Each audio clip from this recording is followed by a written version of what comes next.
my name is Delayim, but I'm your export doctor. Welcome to Global Trade Tutor YouTube channel. In today's video, we'll continue the conversation we started discussing on what nobody tells you about export contract, or what should be the content of a viable export contract. In the last video, we talked about paperwork, documentation. In this video, we're going to talk about periods. Now, there are 3 periods I'll talk about. I'll talk about the latest date of shipment, I'll talk about the latest date of presentation, and I'll talk about the termination or expiry. In this video, I'll be focusing on latest date of shipment. This section of the export contract specifies the deadline by which the good must be shipped, or at least loaded on board the vessel or the means of conveyance or means of transport to the destination country. This provision is very crucial because it ensures that the exporter complies with the agreed delivery upon date or schedule in order to avoid penalty or breaches of the contract. Now, some buyers, when they place order, they are targeting a sale, particularly for regular merchandise goods. They want to buy that product. Let's say they are focusing on maybe during Christmas or during a particular festive season, maybe a festival, the Muslim festival, or if it's in the US during Thanksgiving, whatever time. So they are expecting that if I place order, let's say, for example, someone is targeting Christmas, which is December. The person say, okay, the good will spend, let's say, a month on the sea. Then it might take a few weeks to clear and deliver. This person is planning to sell in December, within the last 3 weeks of December, or the second and third week, actually, or let's say the last week of December.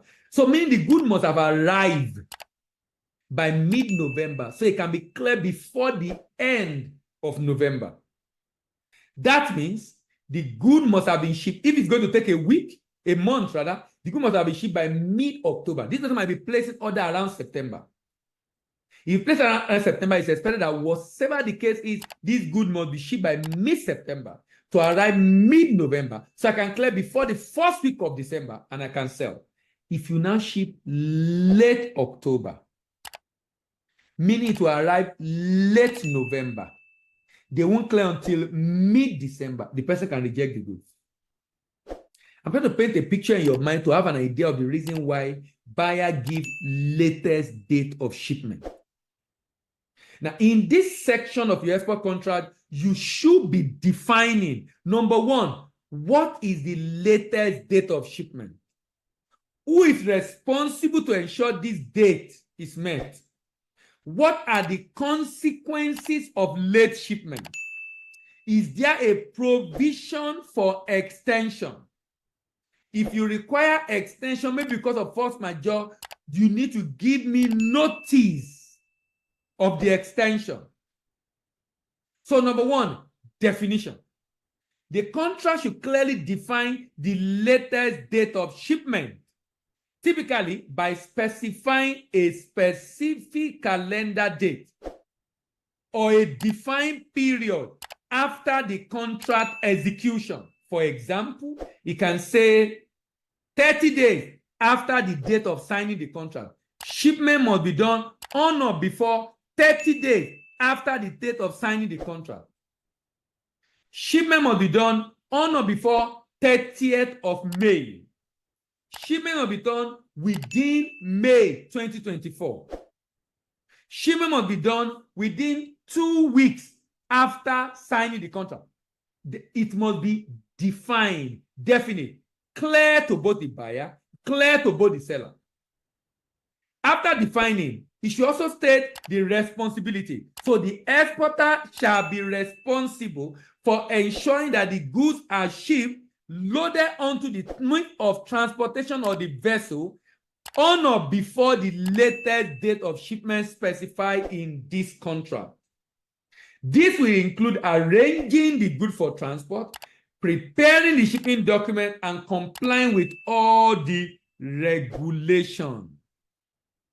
This section also should state the consequences which I will also talk about under penalty later on, the consequences of late shipment.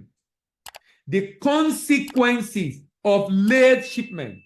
What are the penalty of late shipment? So there must be penalty stated on if I'm unable to ship on time, what are the consequences? For example, it might mean total cancellation of the contract. It might mean the exporter will pay 5%. That means in my payment, I will discount 5%. For every 1 week of delay, I will discount 5%. Or I will discount 10%. Or I will discount 3%. If there will be consequences, it should be stated. So the person knows that there will be a claim on it to compensate for the loss or refusal to accept the shipment altogether. This is important and should be clearly stated in the contract and agreed to by the buyer and the seller. And agreed to by the buyer and the seller. Now, there could be possibility for extension. There could be possibility for extension. In certain circumstances, the contract may allow for extension of the latest date of shipment if agreed upon by both parties. The condition for granting an extension, such as the reason for delay, rather, should be stated in the contract. For example, it could be because of a force majeure, a circumstance beyond human control. A basis for extension, and if extension will not be granted, it should be stated. If the extension is going to be granted because of force majeure, then the contract should contain clauses on force majeure. The contract may include force majeure clause that exclude non-performance or delay in shipment due to unforeseen circumstances or events beyond the control of the parties, such as natural disaster, war, a government action, a pandemic, COVID-19 pandemic, for example. The force majeure clause should specify whether it applies to delay in shipment and procedure for invoking it. That means I will invoke this clause, and the force majeure will also say, in the event of force majeure, latest date of shipment can be extended by 2 weeks, 3 weeks, 1 month. Now, that is to ensure that the force majeure does not cause continuous delay and notice can be required. The contract may require the exporter to provide a timely notice to the exporter, to the buyer rather, if it becomes apparent that the good will not be shipped by the latest shipment date. This will allow the buyer to take appropriate action, for example, getting alternative, and of course, seeking compensation for the delay. This section is a very important section in your contract, the latest date of shipment. In fact, when you use letter of credit as your payment method, this is a very important section in your letter of credit. If you use letter of credit as payment method, this is a very, very important section in your letter of credit, because it's going to now be stated on letter of credit the same latest date of shipment as stated in the contract. As stated in the contract. And that make every information align as long as the buyer is and seller has agreed to it. The sellers will be able to keep up to it. And it's so important. Let me say this to exporter.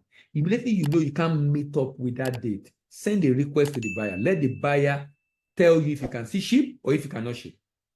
So that if you can see ship, you go ahead and ship. If you cannot ship, then you look for someone else to sell the goods to, rather than shipping and then having a situation where the buyer says no more interested in the good you are shipping because you ship very, very late. My name is Dele Ayemibo, and I'm your export doctor, and I'm signing out. If this video has been of help to you, please share with your friends. Give it a thumbs up. If you want to know when you upload a new video, subscribe to this channel, and remember to click on the notification bell so you know when we upload a new video. And if you have questions for me, please drop it in the comments.